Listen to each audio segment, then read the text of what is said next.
প্রতিদিনের বইমেলা।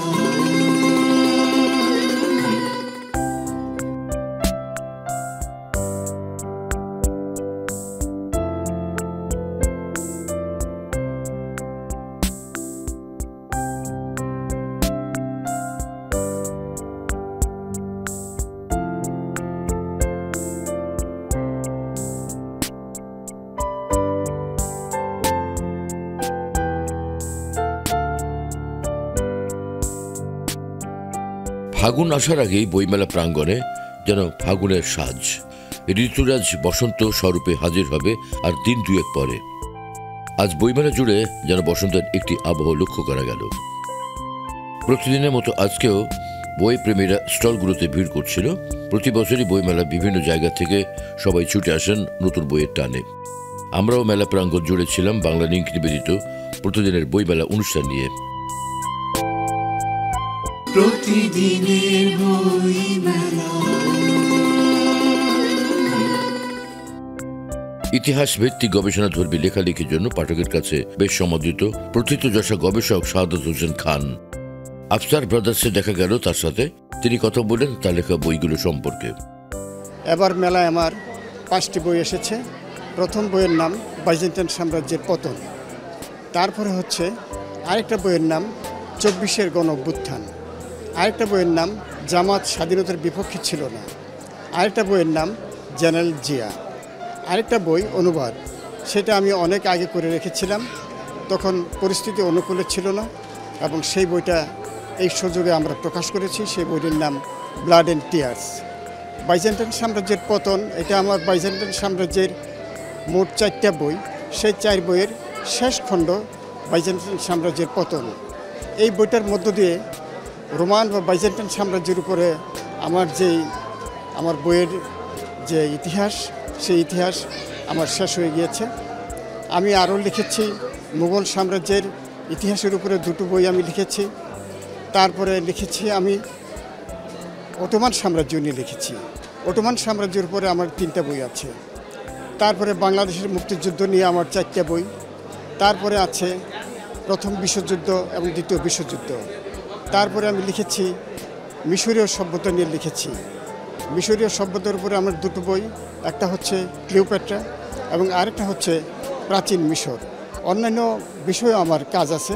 আমি যা পড়ি, যা লিখি, সবটাই সত্যি। আমি মনে করি যে কেউ যদি সত্যের সঙ্গে বসবাস করতে চায় তাহলে তাকে ইতিহাস পড়তে হবে। ইতিহাসে ফাঁকি দেওয়ার কোনো সুযোগ নেই।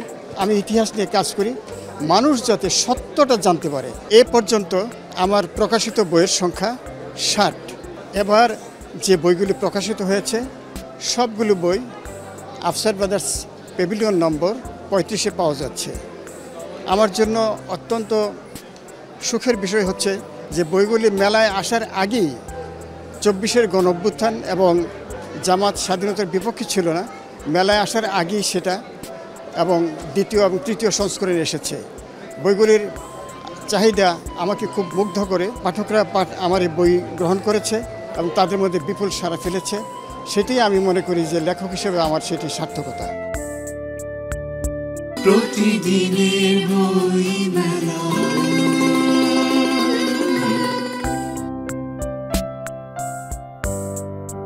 মেলা দেখা হয়ে গেল লেখক আহমেদ সৈয়দ শাহনুরের সাথে। জানালেন তার লেখালেখি ও এবারের বই সম্পর্কে। আমার এই বইটি হচ্ছে লতায় লতায় পুষ্প। এটা হচ্ছে একটি নাট্য গল্প হিসাবে আমি চেষ্টা করেছি এটাকে লেখার, এবং এটার পিছনে আমার পুরো একটা বছর চলে গিয়েছে। এই বইটি লিখতে গিয়ে আমার অন্ততপক্ষে শতাধিক বই পড়তে হয়েছে, এবং ওই বইগুলো শুধু বাংলা না, আমি কয়েকটা ভাষায় লিখতে পারি, পড়তে পারি। এই জন্য এর সুবাদে আমি বেশ কিছু ভাষায়, অন্যান্য ভাষায় বইগুলো পড়েছি, এবং তার থেকে এই নির্যাসটা বের করে আমি এই বইয়ে ধারণ করতে চেষ্টা করেছি। এটা হচ্ছে আমার 16তম বই। এর আগে আমার বই লেখা হয়েছে কবিতা, travel and tourism, business management, বিভিন্ন বিষয়ে আমি লিখে থাকি। কবিতাই বেশি লেখা হয়ে থাকে।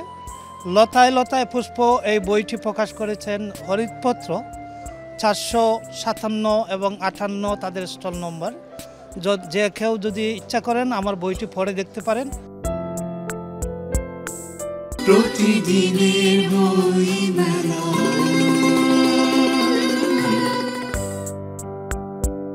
নোলক প্রকাশনীর সামনে দেখা গেল লেখক সাদেক আহমেদের সাথে, জানালেন তার নতুন বই রুশ চরিত্র সম্পর্কে। 21শে বইমেলা থেকে এবার আমার প্রকাশ হয়েছে 9তম বই।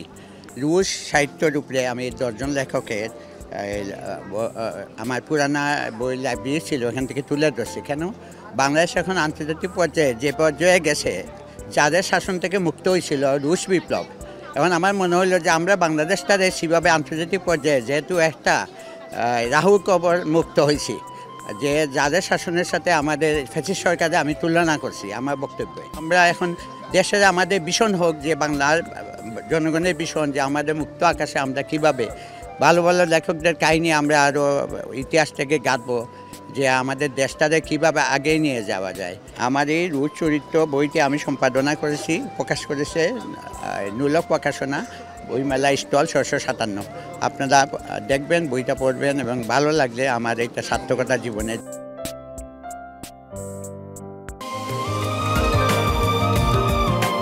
দিন বদলে 20 বছরে বাংলালিংক দিচ্ছে 20 জিবি মাত্র 319 টাকায়। প্রতিদিনের বইমেলা। মেলায় ঘুরতে ঘুরতে কথা হয়ে গেল উজান প্রকাশনীর প্রকাশক সরৈশ্বর্য মোহাম্মদের সাথে। কথা বলেন এবারের বইমেলা এবং উজানের প্রকাশনা নিয়ে। এবারে বইমেলা অনেক বেশি স্টল আছে, অনেক বেশি স্টল। গতবারের চেয়ে বাংলা একাডেমি নিজেই বলেছে যে 25% বেশি স্টল আছে। তো এইটা একটা ভালো দিক যে অনেক লোক, অনেক প্রকাশক অংশগ্রহণ করার সুযোগ পাচ্ছে। এই সুযোগে অনেক বেশি দর্শক বা পাঠক এই মেলায় ইনক্লুড হচ্ছে, অংশগ্রহণ করতে পারছে। এইটা একটা ভালো দিক এই মেলার। আর শেষ মুহূর্তে কিছু কারণে মেলায় যে প্রতি বছর যে পরিচ্ছন্নতাটা থাকে, যেভাবে ব্যবস্থাপনা থাকে, সেগুলোতে কিছু ত্রুটি বিচ্যুতি রয়ে গেছে। আমরা এখনও দেখছি যে কিছু স্টল এখনও নির্মাণ হচ্ছে। এই ব্যাপারগুলো রয়ে গেছে, যেটা খুবই দৃষ্টিকটু। এবং হকারদের আনাগোনা ইত্যাদি ইত্যাদি এই প্রবলেমগুলো আসলে মেলার সৌন্দর্যই নষ্ট করে না, শুধু অনেক ধরনের আশঙ্কাও তৈরি করে প্রকাশকদের জন্য, যারা স্টলটা মোটামুটি রেখে যান, খোলাই রেখে যান। এরকমের একটা ত্রিপল দিয়ে রেখে যেতে হয় স্টলটা। সেই জায়গা থেকে একটা প্রবলেম, এটা একটা সমস্যা তৈরি করে, আশঙ্কা তৈরি করে প্রকাশকদের, যে তার বইপত্র বা অন্যান্য কিছু স্টলে যা কিছু থাকে, প্যাভিলিয়নে যা কিছু থাকে, সেগুলো নিরাপদ থাকবে কিনা। আর আমরা উজান প্রকাশনও এই রকমের একটা আশঙ্কার মধ্যে থাকি। এবং আমাদের এইবারের যে বইপত্র, সেই বইপত্রগুলোর মধ্যে আছে বেশ কিছু উল্লেখযোগ্য বই আছে। কুমার চক্রবর্তীর একটা বই এসেছে খেয়াল পাতার গান লাস্ট মুহূর্তে, মাত্র বাসুর একটা বই এসেছে কথাকাব্য সংগ্রহ। আমরা একটু সিরিয়াস টাইপের বইগুলো প্রকাশ করি। তো সেই জায়গা থেকে যেগুলো আমরা মানসম্পন্ন বই মনে করি, এরকমের 8-10টা বই আমরা এনেছি। আগামী যে কয়দিন আছে সেই কয়দিনে আরও কিছু বই আসবে, হয়তো আমরা আশা করছি আরও 7-8টা বই চলে আসবে। এই আমাদের মেলার এই হচ্ছে আয়োজন। মোটামুটি আমরা নতুন 20টা বই নিয়ে আসছি। এই 20টা বই এবং আগের বই নিয়ে আমরা উপস্থিত হয়েছি এই মেলায়। প্রতিদিনের বইমেলা।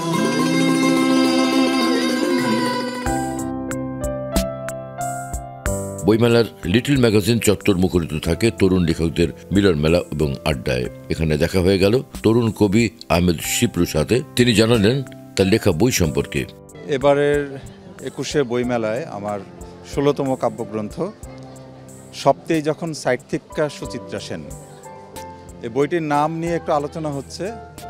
একটু অভিনব যেহেতু নামটি, ঢাকার যে স্থানীয় কুট্টি ভাষা বলে সেই ভাষার একটি সংলাপ, মৌখিক সংলাপকেই আমি এই বইয়ের নাম হিসেবে নিয়েছি।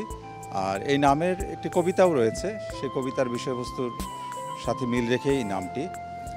আর এই বইটির শেষে একটি ছোট গদ্য রয়েছে, কবিতা এবং শিল্প বিষয়ক, শিল্পের নন্দনতত্ত্ব বিষয়ক। এই বইটির যে কবিতাগুলো আছে এগুলো গত 1 বছরেই লেখা, সাম্প্রতিক লেখাই বলা যায়। এবং কবিতাগুলোর আমি তো ওইভাবে বিষয়ভিত্তিকভাবে লিখি না, যখন যেই বিক্ষিপ্ত চিন্তা আসে। আর মূলত আমি কবিতার যেই প্যাটার্ন নিয়ে কাজ করছি, এই বইটিতে বেশিরভাগ কবিতাই হচ্ছে টানা গদ্যে লেখা, এবং আমার নিজস্ব একটি প্যাটার্ন দাঁড় করানোর চেষ্টা আছে এই বইটিতে। জাগতিক প্রকাশনের স্টলে বইটি পাওয়া যাচ্ছে।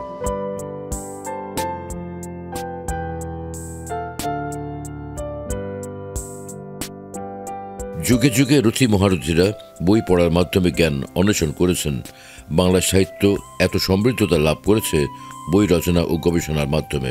ইন্টারনেটের এই যুগে বই পড়ার আগ্রহ যাতে তরুণ প্রজন্মের হারিয়ে না যায়, সেজন্য এই ধরনের মেলার আয়োজনের কোনো বিকল্প নেই। আগামীকাল আবারও বইমেলার আবহ আপনাদের সামনে তুলে ধরতে চলে আসব বাংলা লিংক নিবেদিত প্রতিদিনের বইমেলা অনুষ্ঠান নিয়ে।